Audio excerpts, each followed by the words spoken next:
So I will start my presentation with a very short overview of the Tempus and Erasmus Mundus programs. As you know, the National Tempus Office in Israel disseminate information on both programs. And while I'll discuss mainly the development and the progress and the tendencies of the Tempus program in Israel, it is important to indicate that the same developments and tendencies are also relevant to the Erasmus Mundus program. The second part of my presentation will include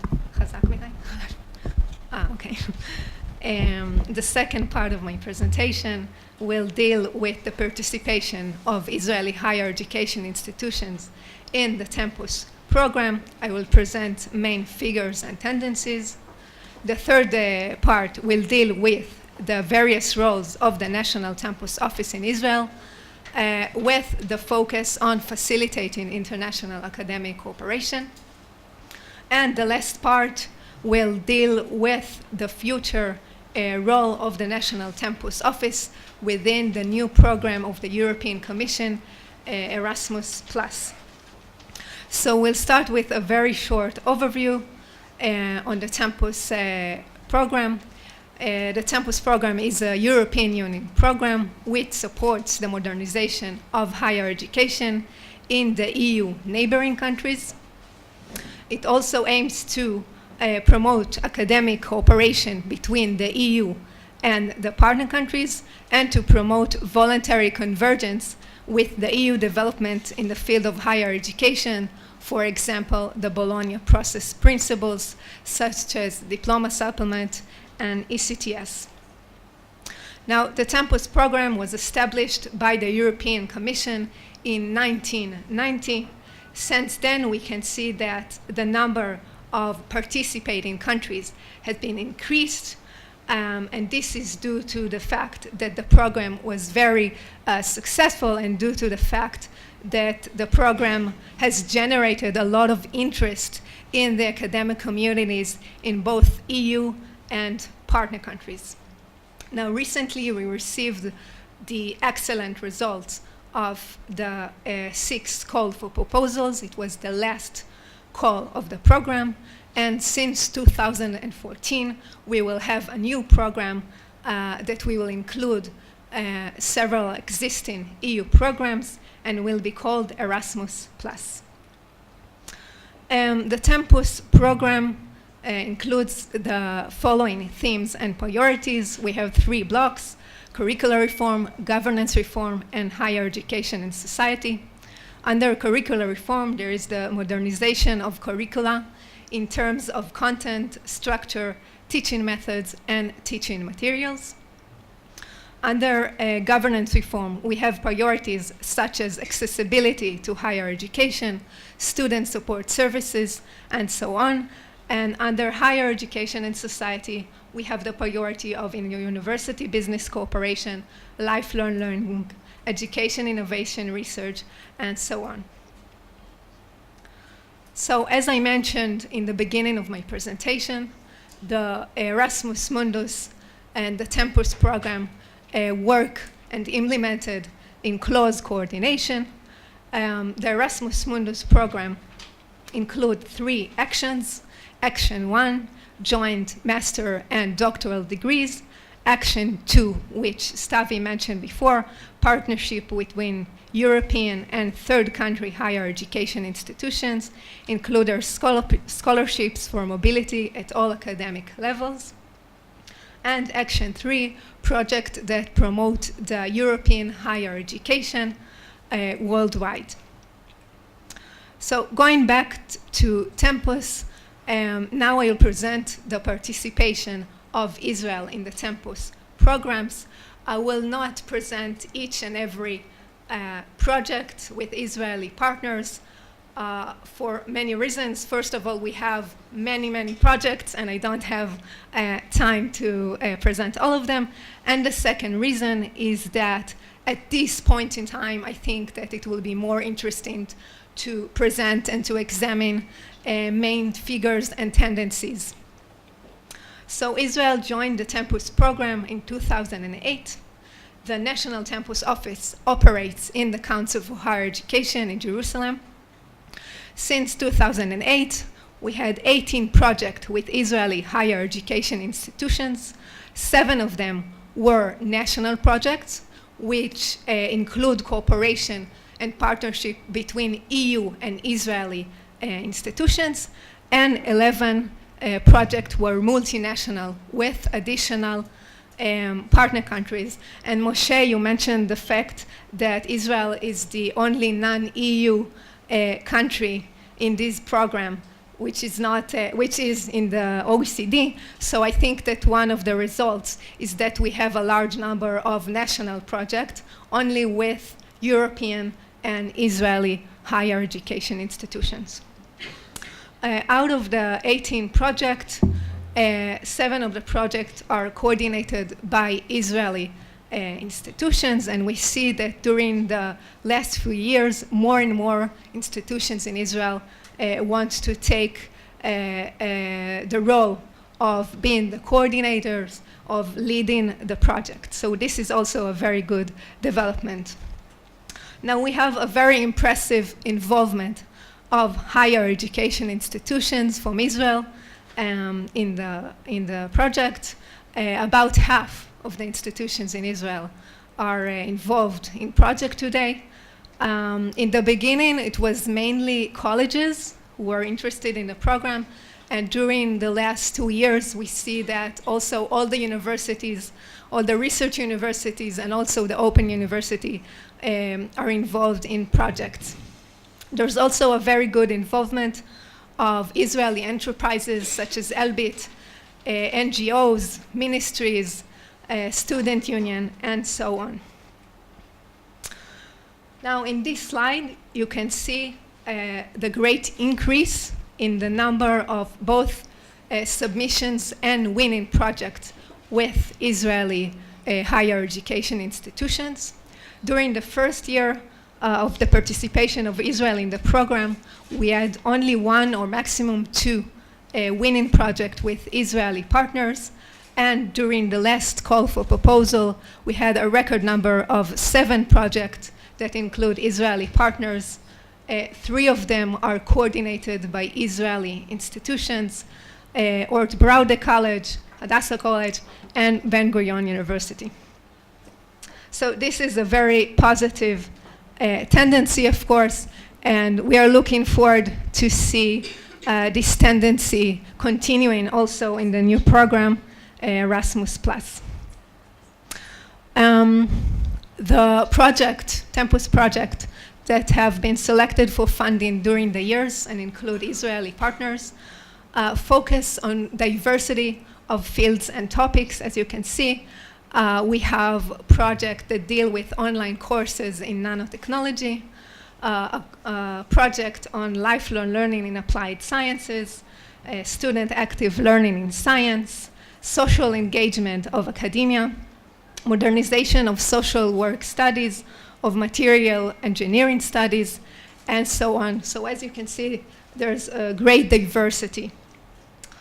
Okay, concerning the international cooperation within the Tempus framework, there's a very fruitful academic cooperation with most of the Tempus countries. From the EU countries, I see that you're looking on the flags and think which flag is this and which flag is, so maybe we'll do it later. So anyway, the strongest cooperation with EU countries is mainly with Germany, French, Belgium, the Netherlands, and the Czech Republic. From the partner countries, we have strong cooperation with Georgia and with Russia. Now, unfortunately, there's a lack of regional cooperation, i.e. partnership with countries from the Middle East and Northern Africa. We had one project, Corinthium, with Palestinian partners, but since then, there's a lack of cooperation. And following this very colorful slide, I will now present the roles of the National Tempus Office, focusing on the main role of facilitating international academic cooperation. So the main role of the National Tempus Office is to disseminate information on EU programs in the field of higher education, mainly on Tempus and Erasmus Mundus.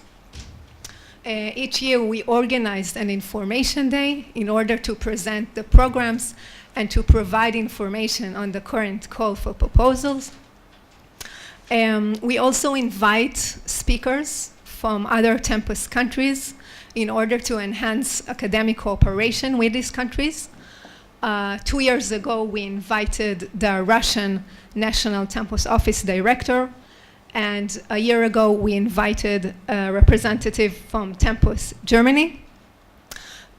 Usually, these visits are very productive and generate a lot of ideas for projects, for partnership.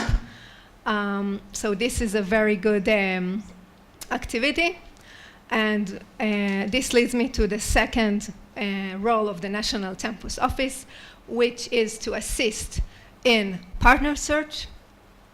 We have a very good partner search table in the Council for Higher Education website. It's very effective. We also provide guidance to applicants from abroad that want to cooperate with Israeli higher education institutions.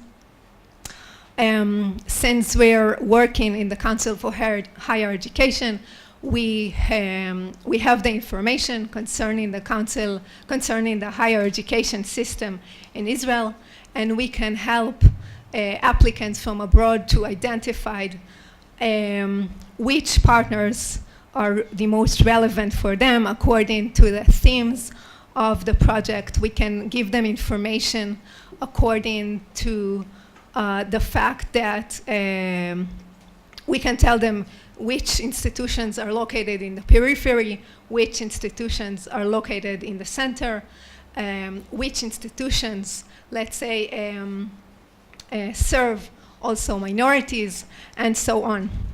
And during the last call for proposals, the process of evaluation was very competitive, and we received many, many requests for information from the Tempus countries. There was also a very important priority to include institutions which were not yet involved in Tempus, in project. So we really helped in this matter to many applicants.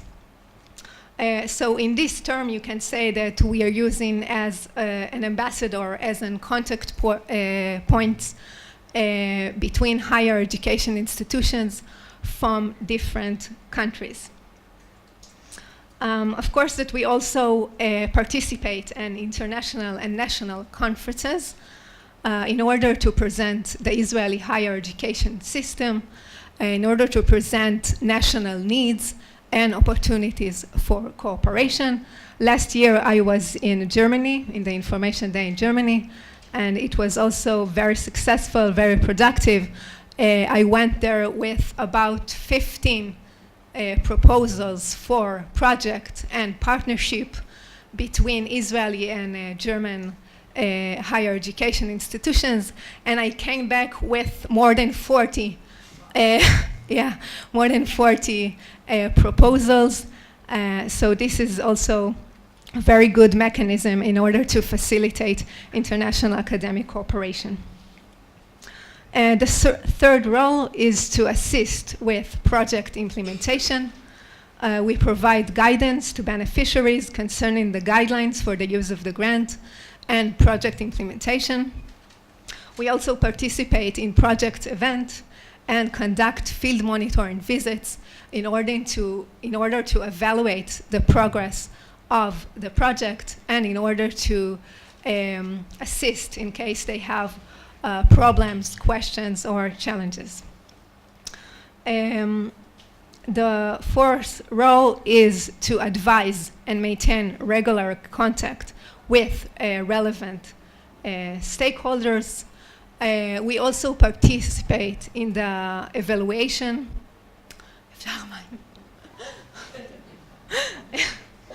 We also participate in the evaluation procedure and help to assist the project together with the agency in Brussels and the Council for Higher Education. And the last role of the National Tempus Office is to support the Higher Education Reform Expert Forum. Currently, we have 10 members in the forum from the higher education institutions in Israel. Their main aim is to promote the implementation and the introduction of the Bologna process principles in Israel and to advise relevant stakeholders. They participate in national and international conferences and exchange best practices and knowledge with experts from other Tempus countries. So I will end my presentation with the future role of the National Tempus Office within the new program, Erasmus+. I will give only a short overview and very general overview of the new program, since the guidelines of the new program are still under discussion in Brussels. So the new program will take a few existing programs, the lifelong learning programs and international higher education programs such as Tempus and Erasmus Mundus, and project of youth exchange, and we'll merge them into one frame, one program called Erasmus+. The new Erasmus+ program will have 3 key actions. The first one is learning mobility, that will include credit mobility and degree mobility, and we will be based on the Erasmus Mundus experience, Action 1 and Action 2.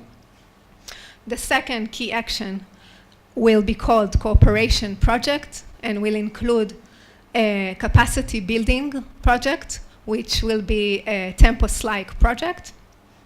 And the third key action is Policy Support, which will include the activities of the years and policy dialogue on the national level. Now, concerning the roles of the National Tempus Office within Erasmus+, there will be a continuation of the current roles. We will continue to assist beneficiaries and applicants, to provide support to the Hearers Forum, and so on. However, due to the fact that the new program will include a few existing programs, and due to the fact that there will be more countries involved in this program, so the role of the National Tempus will be even more important, especially in disseminating information on the new program and in assisting in partner search. So just for example, in the Tempus program, we had 27 partner countries, while in the new capacity building project under Erasmus+, we will have 150 partner countries. Yeah, so that means more opportunities for Israeli higher education institutions to build international cooperation. So let me end my presentation by just saying that I hope and I believe that the higher education institutions in Israel will continue to benefit also from the new program Erasmus+.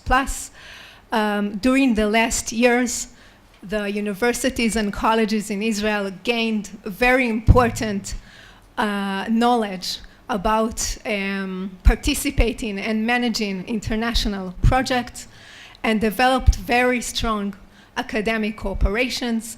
And I'm sure that this tendency, this very positive tendency, will continue also within the new program. Thank you.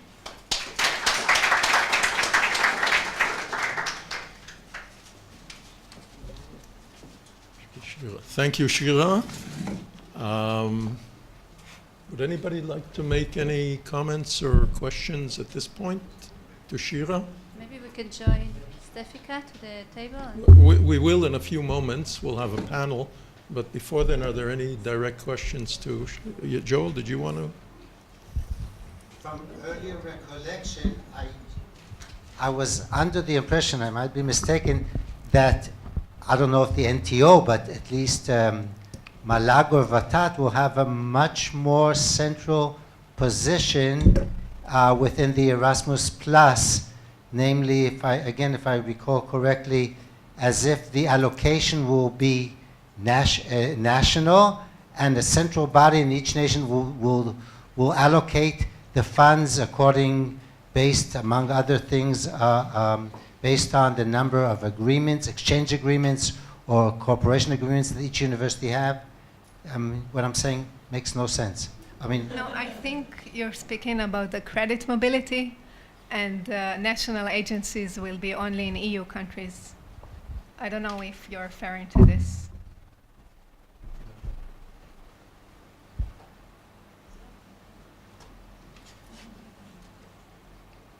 Did you get an answer? No. It's my fault. Okay.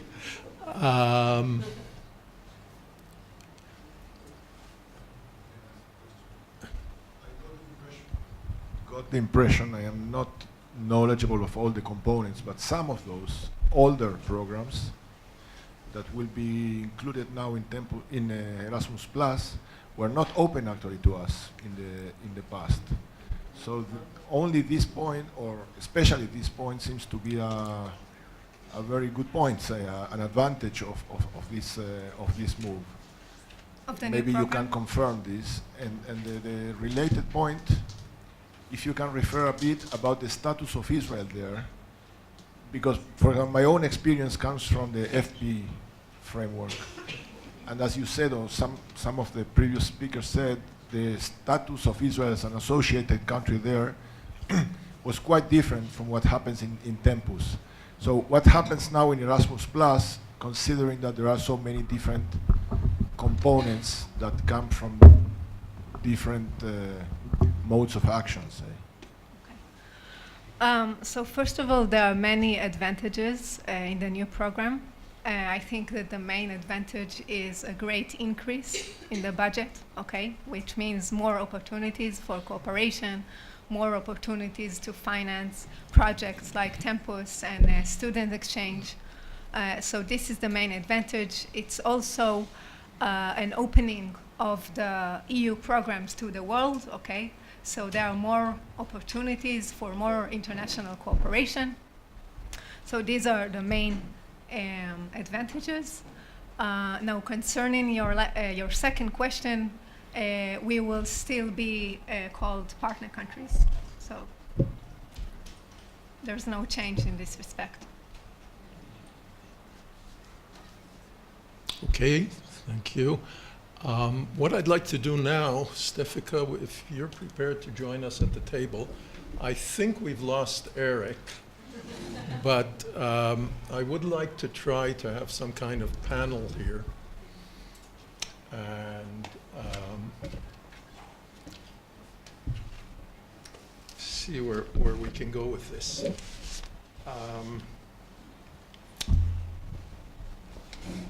We've had, I think, 3 interesting presentations, but to my taste, all 3 of our presenters were a little bit too diplomatic.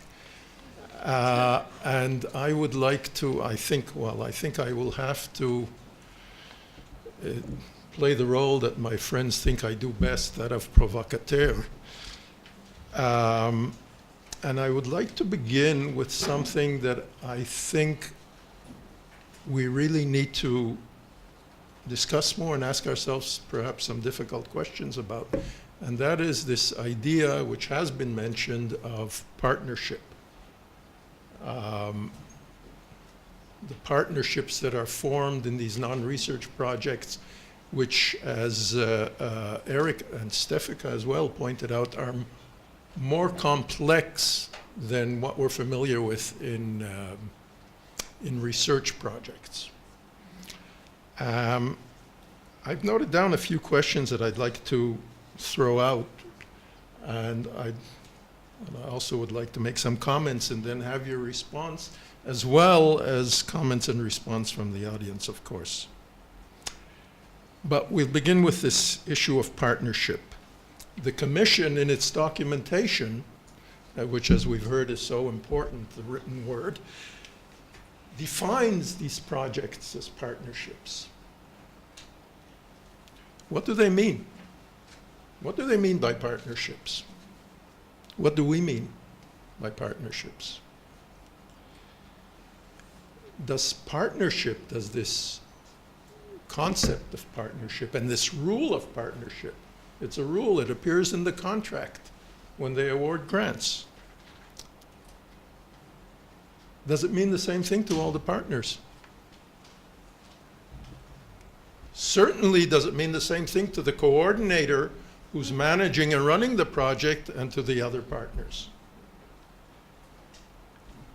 What are, as we go into a project, our institutions go into these projects, what are our expectations?